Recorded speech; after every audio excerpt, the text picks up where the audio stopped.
ಅಮೆರಿಕದ ವಾಷಿಂಗ್ಟನ್ ರಾಜ್ಯದ ಬೆಲ್ಲೆವ್ಯೂನಲ್ಲಿ ವಾಸಿಸುತ್ತಿದ್ದಂತಹ ತೆಲಂಗಾಣ ಮೂಲದ ಭಾರತೀಯ ಸಾಫ್ಟ್ವೇರ್ ಎಂಜಿನಿಯರ್ ಆದಂತಹ 30 ವರ್ಷದ ಅವಿನಾಶ್ ನಾರ್ನೆ ಮದುವೆಯಾದ ಕೆಲವೇ 4 ತಿಂಗಳಲ್ಲಿ ಪತ್ನಿ 27 ವರ್ಷದ ರಾಜಿತಾ ಸಬ್ಬಿನೇನಿ ಅವರನ್ನ ಕುತ್ತಿಗೆ ಹಿಸುಕಿ ಕೊಲೆ ಮಾಡಿರುವ ಆರೋಪದ ಮೇಲೆ ಬಂಧನಕ್ಕೆ ಒಳಗಾಗಿದ್ದಾನೆ. ಇನ್ನು ಹತ್ಯೆಯ ಬಳಿಕ ಪತ್ನಿಯ ಮೃತದೇಹದ ಫೋಟೋವನ್ನ ಭಾರತದಲ್ಲಿದ್ದ ತನ್ನ ಪ್ರಿಯತಮೆಗೆ ಕಳುಹಿಸಿದ್ದಾನೆ ಎಂಬ ಆರೋಪವೂ ಕೂಡ ಕೇಳಿಬಂದಿತ್ತು.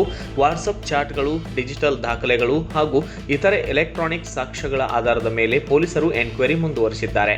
ಆರಂಭದಲ್ಲಿ ಪತ್ನಿ ಬಾತ್ರೂಮ್ನಲ್ಲಿ ಅಚೇತನ ಸ್ಥಿತಿಯಲ್ಲಿ ಸಿಕ್ಕಿದ್ದಾಳೆ ಎಂದು ಅವಿನಾಶ್ 911ಕ್ಕೆ ಕರೆ ಮಾಡಿದ್ದ. ಆದರೆ ಮರಣೋತ್ತರ ಪರೀಕ್ಷೆಯಲ್ಲಿ ಕುತ್ತಿಗೆ ಹಿಸುಕಿ ಕೊಲೆ ಮಾಡಿರುವುದು ದೃಢಪಟ್ಟಿದ್ದು ಪ್ರಕರಣವನ್ನ ಕೊಲೆ ಪ್ರಕರಣವಾಗಿ ದಾಖಲಿಸಲಾಗಿದೆ. ಇನ್ನು ಅವಿನಾಶ್ ತನ್ನ ವಿರುದ್ಧದ ಆರೋಪಗಳನ್ನು ನ್ಯಾಯಾಲಯದಲ್ಲಿ ನಿರಾಕರಿಸಿದ್ದು ಪ್ರಸ್ತುತ ಕಿಂಗ್ ಕೌಂಟಿ ಜೈಲಿನಲ್ಲಿ ನ್ಯಾಯಾಂಗ ಬಂಧನಕ್ಕೆ ಒಳಗಾಗಿದ್ದಾನೆ. ಇನ್ನು ಪ್ರಕರಣದ ವಿಚಾರಣೆ ಕೂಡ ಇನ್ನು ಮುಂದುವರಿತಾ ಇದೆ. Bureau report.